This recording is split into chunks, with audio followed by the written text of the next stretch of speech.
नमस्कार, स्वागत है आपका एनबी न्यूज नेशनल में और मैं हूं आपके साथ रुचिका रावत और आप देख रहे हैं अपना उत्तराखंड। उत्तराखंड की मातृशक्ति ने हमेशा इतिहास रचा है। रांझा आंदोलन में उनका नेतृत्व हो या फिर परिवार और समाज को संभालने की जिम्मेदारी, महिलाओं ने हर मोर्चे पर अपनी ताकत और समर्पण साबित किया। तो ऐसे में आज यही मातृशक्ति शिक्षा, स्वरोजगार और स्वयं सहायता समूह के जरिए राज्य की प्रगति की नई पहचान बना रही। इसी संदर्भ में मुख्यमंत्री पुष्कर सिंह धामी ने भी कहा कि महिलाओं की सुरक्षा और इस सशक्तिकरण पर सरकार के प्रयास अब परिणाम देने लगे। उन्होंने कहा कि मातृशक्ति ने राज्य की स्थापना से लेकर अर्थव्यवस्था को आगे बढ़ाने तक हमेशा अहम भूमिका निभाई। मुख्यमंत्री का कहना था कि उत्तराखंड की महिलाएं परिश्रम और कौशल से भरपूर है और उनके बनाए उत्पादों की मांग अब देश और विदेश दोनों में लगातार बढ़ रही है। आपको बता दें, धामी ने कहा कि प्रधानमंत्री नरेंद्र मोदी ने बाबा केदारनाथ धाम से कहा था कि यह दशक उत्तराखंड का होगा और उन्होंने विश्वास जताया कि इस प्रगति और विकास यात्रा में सबसे बड़ा योगदान महिलाओं का होगा और मातृशक्ति के आने वाले समय में सबसे बड़ी क्रांति की वाहक बनेगी।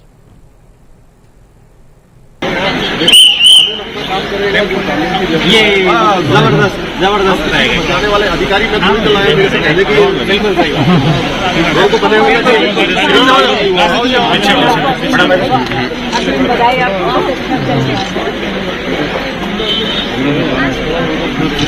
नमस्कार तुम्हारे।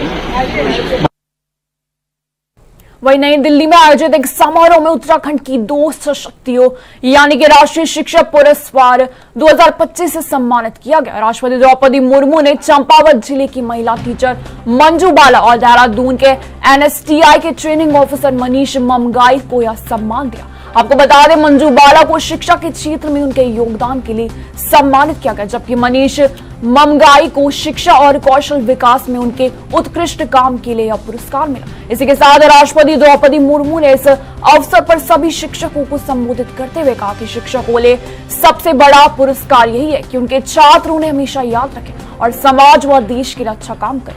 उत्तराखंड के सीएम पुष्कर सिंह धामी ने भी इन दोनों शिक्षकों को बधाई दी। उन्होंने एक्स पर पोस्ट कर कहा कि यह हमारे लिए गौरव का विषय है कि इस साल राज्य के 2 शिक्षकों को यह सम्मान मिला।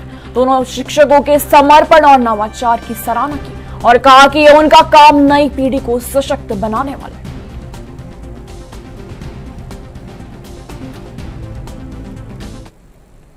कृषि मंत्री गणेश जोशी ने आज कृषि और उद्यान विभाग के अधिकारियों के साथ बैठक कर अतिवृष्टि से किसानों की फसलों को हुए नुकसान का जायजा लिया। इस दौरान उन्होंने अधिकारियों को भी सख्त निर्देश दिए कि प्रभावित किसानों को मुआवजा देने में कोई देरी या लापरवाही बर्दाश्त नहीं की जाएगी। मंत्री जोशी ने अधिकारियों से कहा कि भारत सरकार के मानकों के अनुसार जल्द से जल्द कागजी कार्रवाई पूरी की जाए ताकि किसानों को तुरंत राहत मिल सके। उन्होंने जोर देकर कहा कि आपदा से प्रभावित किसानों को तुरंत मदद पहुंचाना सरकार की पहली प्राथमिकता है। वही बैठक में अधिकारियों ने बताया कि राज्य में भारी बारिश से 12,272.74 हेक्टेयर में औद्योगिक फसलों को भी नुकसान पहुंचा है, जबकि कृषि फसलों को 339.47 हेक्टेयर में नुकसान हुआ। उन्होंने अभी बताया कि हरिद्वार और उत्तराखंड के साथ साथ उधम सिंह नगर के खटीमा में भी खेतों में पानी भरने के कारण अभी नुकसान का सही आकलन नहीं हो पाया।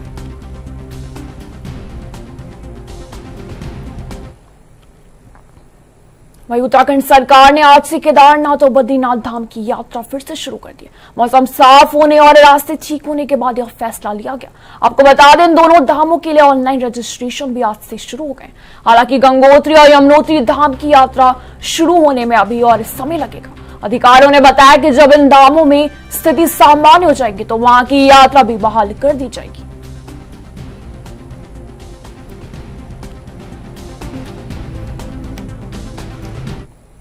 उत्तराखंड के मुख्यमंत्री पुष्कर सिंह धामी और उच्च शिक्षा मंत्री डॉक्टर धन सिंह रावत ने भी उत्तराखंड मुक्त विश्वविद्यालय के सामुदायिक रेडियो हेलो हल्द्वानी 91.2 FM की मोबाइल ऐप का लोकार्पण किया। आपको बता दें, इस ऐप का उद्देश्य उत्तराखंड की संस्कृति, भाषा और परंपराओं को डिजिटल माध्यम से नई पीढ़ी तक पहुंचाना है।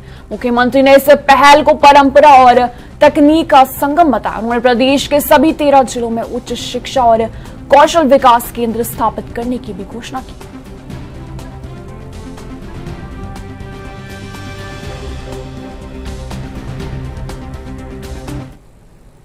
वहीं पंजाब में भारी बारिश और बाढ़ से बिगड़े हालात के बीच उत्तराखंड के ऋषिकेश से भी कुछ समाज सेवियों ने मदद का हाथ बढ़ाया। आपको बता दें, जॉनी लांबा और उनके साथी पंकज शर्मा, प्रदीप उनियाल, सौरभ शर्मा और सोम राजभर राहत सामग्री लेकर पंजाब के कपूरथला पहुंचे। जॉनी लांबा ने बताया कि उन्होंने प्रभावित परिवारों से मुलाकात की, उन्हें राहत सामग्री बांटी। इसी के साथ उत्तराखंड से मिली इस मदद के लिए पंजाब के लोगों ने आभार भी व्यक्त किया। जॉनी लांबा ने कहा कि पंजाब के हर हालात अभी भी गंभीर है और उन्होंने सभी सामाजिक संगठनों से अपील की है कि वे उन परिवारों की मदद के लिए आगे आए।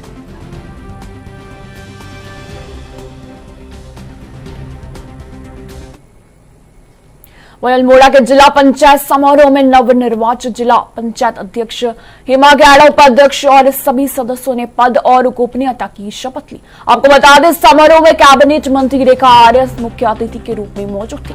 इसी के साथ सभी नए प्रतिनिधियों को बधाई देते हुए उन्होंने कहा कि पंचायत लोकतंत्र की सबसे मजबूत कड़ी है। उन्होंने प्रतिनिधियों से जनता की उम्मीदों पर खरा उतरने की भी बात की। जिला पंचायत अध्यक्ष हेमा गैड़ा ने भी शपथ लेने के बाद कहा कि वह सभी सदस्यों के साथ मिलकर जिले के विकास के लिए काम करेंगे। उन्होंने यह भी कहा कि मूलभूत समस्याओं को हल करना और जनहित के कामों को प्राथमिकता देना उनकी पहली जिम्मेदारी होगी। इस कार्यक्रम में कई जनप्रतिनिधि, अधिकारी और गणमान्य व्यक्ति भी उपस्थित रहे।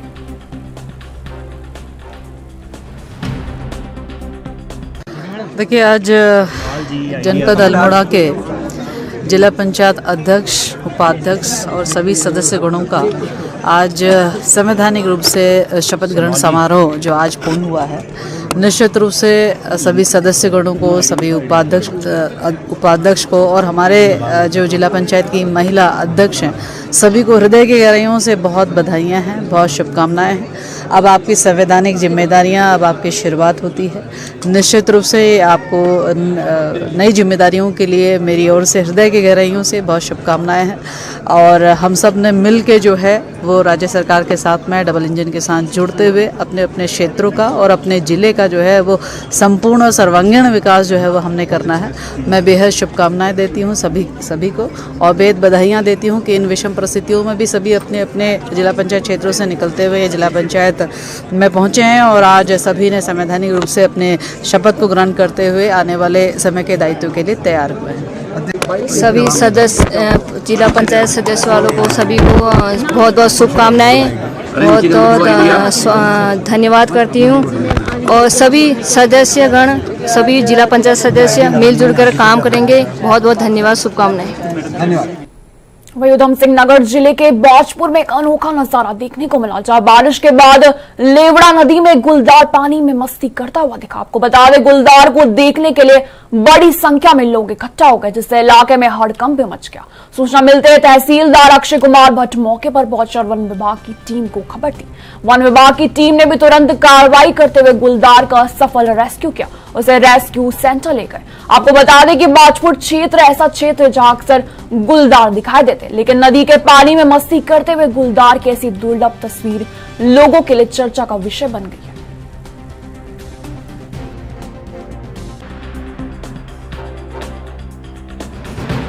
हम लोगों को अभी तुरंत किसी द्वारा दूरभाष में बताया गया कि लेवड़ा नदी में जो है गुलदार जो है घायल अवस्था में फंसा पड़ा है। तो हम लोग जो है तुरंत बननाखेड़ा रेंज से आए हैं, तराई पश्चिमी वन प्रभाग रामनगर। तो हम लोग तत्काल अपनी टीम लेके जाल वाला आवश्यक सामान जो है उसको लेके यहाँ आए और हमने जो है गुलदार को जो है सुरक्षित रेस्क्यू कर लिया है।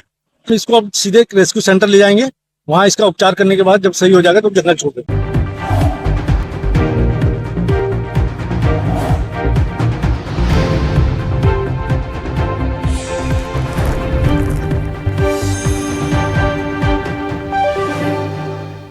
दरअसल कांग्रेस कमेटी को मजबूत किए जाने को लेकर जिले भर में जिला अध्यक्ष बनाए जाने की तैयारी अब शुरू हो चुकी है, जिसे लेकर मंगलौर के होटल में कांग्रेस कार्यकर्ताओं की बैठक भी आयोजित की गई। तो इस बैठक में प्रखंड के सभी वरिष्ठ कार्यकर्ताओं से एक एक कर जिला अध्यक्ष के चयन को लेकर रायशुमारी भी की गई। मंगलौर बैठक में पहुंचे कांग्रेस राष्ट्रीय सचिव काजी निजामुद्दीन और साथ ही पर्यवेक्षक राजेश तिवारी ने कहा कि पूरे देश ने इस समय रायशुमारी का कार्यक्रम चल रहा है। सभी स्थानों में केंद्र की ओर से पर्यवेक्षक प्रतिनियुक्ति किए गए हैं जो रायशुमारी का कार्य करें। इसी के साथ कांग्रेस पार्टी ने तय किया है कि संगठन के मजबूती के लिए सुदूर ग्रामीण क्षेत्रों में भी प्रखंड स्तरीय कार्यकर्ताओं से विचार विमर्श कर जिला अध्यक्ष का चयन किया जाना चाहिए। आपको बता दें अध्यक्ष कौन बनेगा और कौन नहीं बनेगा ये कार्यकर्ताओं की रायशुमारी के बाद ही तय होगा। इसी के साथ कार्यकर्ता इस बात का ध्यान रख रहे हैं कि किसके अध्यक्ष बनने से पार्टी का संगठन मजबूत होगा। तो जानकारी के लिए आपको बता दें कि 16 सितंबर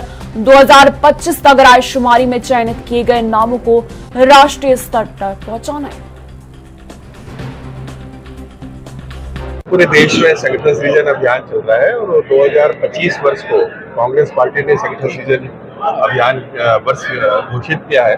गुजरात से इसकी शुरुआत हुई है, 3 प्रदेशों में काम पूरा हो चुका है और 4 प्रदेशों में 1 तारीख से ये अभियान प्रारंभ है, जिसमें आपको उत्तराखंड भी शामिल है। और इसकी मंशा ये है कि जमीनी स्तर के जो कार्यकर्ता है, बूथ स्तर के जो कार्यकर्ता है, जिनकी मुख्य भूमिका पार्टी को जिताने की होती है, उनसे रायशुमारी करके जिलाध्यक्ष का चयन किया जाए। कुल तो कांग्रेस पार्टी जो कुछ कमियां जो महसूस कर रही थी, बूथ स्तर तक कार्यकर्ताओं को तैयार करने का काम, और उसके साथ साथ जो डबल इंजन की सरकार जो यहाँ पे जो काम कर रही है, जहाँ पे सबसे ज्यादा भ्रष्टाचार है। इसका जिला अध्यक्ष चुनने के लिए पूरे देश में प्रक्रिया चल रही है, जिसका नाम संगठन सृजन कार्यक्रम है। और ये राहुल जी की एक सोच है, जिसमें कि बाहर से एक पर्यवेक्षक आकर जिलाध्यक्ष के बारे में सभी कांग्रेस के कार्यकर्ताओं से एक रायशुमारी करते हैं और उस रायशुमारी के बाद फिर जो भी नाम होगा वो केंद्र के राष्ट्रीय अध्यक्ष जी को और मल्लिकार्जुन खड़गे जी को, राहुल जी को, वेणुगोपाल जी के पास जाएगा और फिर एक नाम को जिलाध्यक्ष के रूप में घोषित किया जाएगा। सभी लोग उसके नेतृत्व में काम करेंगे, फिर ब्लॉक्स और मंडल बनेंगे। और ये पूरे देश में प्रक्रिया चल रही है। कुछ प्रदेशों में गुजरात, हरियाणा, उत्तराखंड में सरकारी राशन की दुकानों पर वितरित किए जा रहे नमक में मिलावट का एक वीडियो वायरल होने से हड़कंप मच गया। वीडियो में दावा किया गया है कि नमक में रेत और मिट्टी के कण मिले हुए। इसी के साथ ये नमक सरकारी ब्रांडिंग के तहत बांटा जा रहा है, जिस पर प्रधानमंत्री नरेंद्र मोदी और सीएम पुष्कर सिंह धामी की तस्वीरें भी छपी हुई है। इस मामले को लेकर भी सरकार पर सवाल उठ रहे हैं। आपको बता दें भाजपा के प्रदेश महामंत्री आदित्य कोठारी ने बताया कि मुख्यमंत्री धामी ने तुरंत इस मामले की जांच के आदेश दिए और दोषियों पर कड़ी कार्रवाई का आश्वासन दिया। देखिए, अगर कहीं पर कोई गड़बड़ी की कोई शिकायत मिली है तो तत्काल मुख्यमंत्री श्री पुष्कर सिंह धामी जी ने उसकी जांच के आदेश दिए हैं। और जहां से वो, क्योंकि वो पैकेट बंद नमक जो आ रहा है वो पैकेट बंद आ रहा है, तो जो भी उसके प्रोडक्शन करता है, यहाँ अधिकारी उसकी तथ्यात्मक तरीके से, टेक्निकल तरीके से उसकी जांच वांच करने के बाद, और जहां से वो बन करके आ रहा है उस संबंध में उसके कार्रवाई होगी। और जो भी खाद्य पदार्थों में इस प्रकार की मिलावट कहीं आ रही है, कोई गड़बड़ी आ रही है, तो ये क्षम्य नहीं है, ये अक्षम्य अपराध है। इसके लिए सरकार निश्चित रूप से कड़ी कार्रवाई करेगी। वक्त हो गया छोटे से ब्रेक का, फौरन लौटते हैं।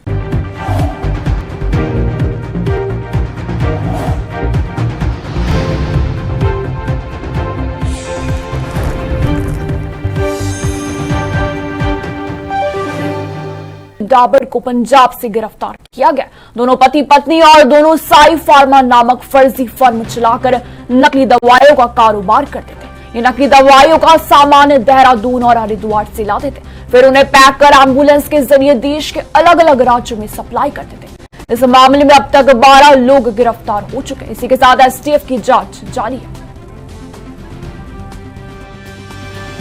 आप लोगों ने बैंक का वर्कआउट किया है, आज कितनी अरेस्टिंग हुई है और नेक्स्ट स्टेप क्या है, पूरा ओवरऑल स्टेटस?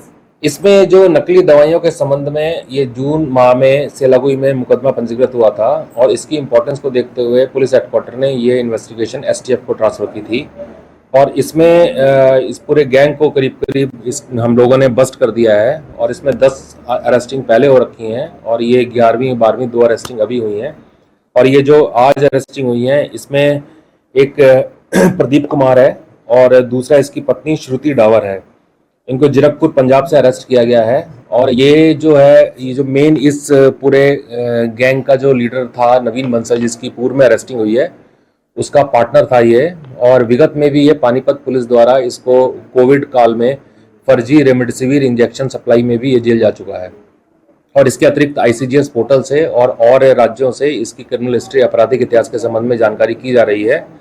और इसके जो अकाउंट्स की डिटेल है उसमें विगत 2 वर्षों में नकली दवाइयों के बिजनेस से लगभग 14 करोड़ की जो ट्रांजैक्शंस हैं इसके अकाउंट से जानकारी मिली है और उसको भी विवेचना का पार्ट बनाया गया है।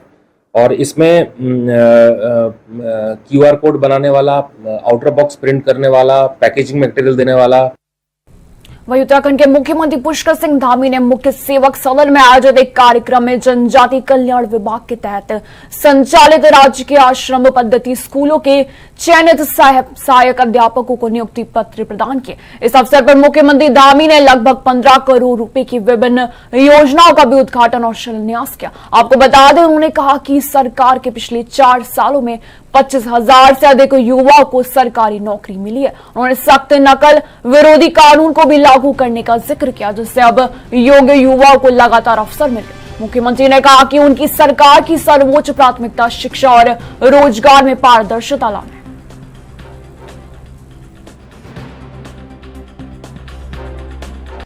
साथ ही मैं आज समाज कल्याण विभाग, जनजाति कल्याण विभाग में सहायक अध्यापक के पद पर नियुक्ति पत्र प्राप्त करने वाले सभी अभ्यर्थियों को बहुत शुभकामनाएं देता हूं, बहुत बधाई देता हूं। साथ ही आज जनजाति कल्याण विभाग की 15 करोड़ से अधिक की विकास योजनाओं के आज हमने यहां पर लोकार्पण शिलान्यास भी किया है। मुझे पूरा विश्वास है कि ये योजनाएं न केवल जनजाति समाज की आधारभूत सुविधाओं को सशक्त बनाने में सहायक सिद्ध होंगी, बल्कि नागरिकों को भी बेहतर सुविधाएं उपलब्ध कराने के साथ ही हमारे जनजाति समाज के विकास को नई उन्नति और नई गति प्रदान करेंगी। साथ ही आज मैं यह भी कहना चाहता हूं कि आज जिनको नियुक्ति पत्र प्राप्त हुए हैं, ये आप सबके परिश्रम, समर्पण और योग्यता का प्रमाण है कि आज कुछ एक लोगों का। वहीं प्रदेश में प्राकृतिक आपदा से 5,700 करोड़ से अधिक के नुकसान का आकलन किया गया। राज्य सरकार ने नुकसान की रिपोर्ट गृह मंत्रालय को भेजकर आर्थिक पैकेज की मांग भी की। आपको बता दें, आपदा से सड़कें क्षतिग्रस्त होने से सबसे ज्यादा नुकसान 1,164 करोड़ का लोक निर्माण विभाग को हुआ है। वहीं सीएम धामी ने कहा है कि इस साल मानसून के दौरान हुई क्षति की प्रतिपूर्ति व भविष्य में अवस्थापना संरचनाओं को संभावित नुकसान से बचाने के लिए भी केंद्र सरकार से 5,702.15 करोड़ रुपए की विशेष सहायता मांगी गई।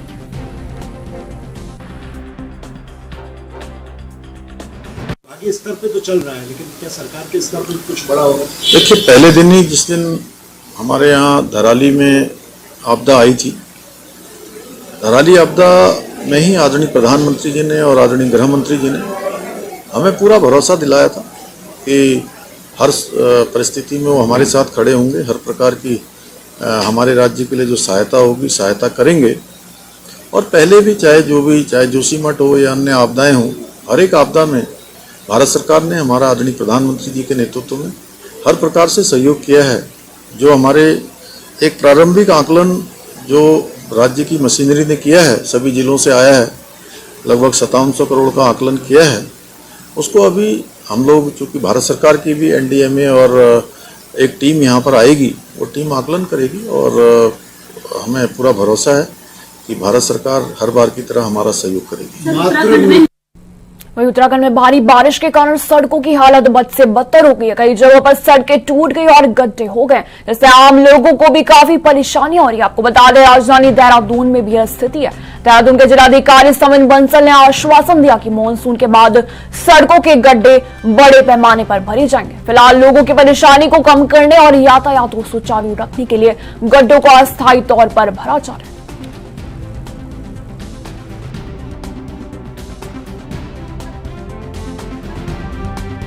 कई सारी सड़कें ऐसी गड्ढों में तब्दील हो गई हैं, कब तक हमें ठीक होती हुई दिखाई देगी। विभिन्न एजेंसीज के जो अलॉटेड क्षेत्र हैं उनको निर्देशित कर दिया गया है। जो हमारा बिटुमिन लेयरिंग है या WBM है वो तो बरसात में पॉसिबल नहीं होता, बट इमीडिएटली आफ्टर रेन्स जो लेयरिंग होनी है वो तत्काल शुरू कर दी जाएगी। बट मीनवाइल जो टेम्परेरी हमारे मेजर्स होते हैं, कहीं पर बजरी वगैरह डलनी है या कहीं पर कोई मैनुअल लेबर से डेब्री हटाना है, ताकि एनेबल कर सके ट्रैफिक को मूवमेंट के लिए, हिंडर ना हो कहीं पर, वो प्रयास। फिलहाल मेरे साथ इस बुलेटिन में इतना ही। दीजिए जाने की इजाजत। नमस्कार।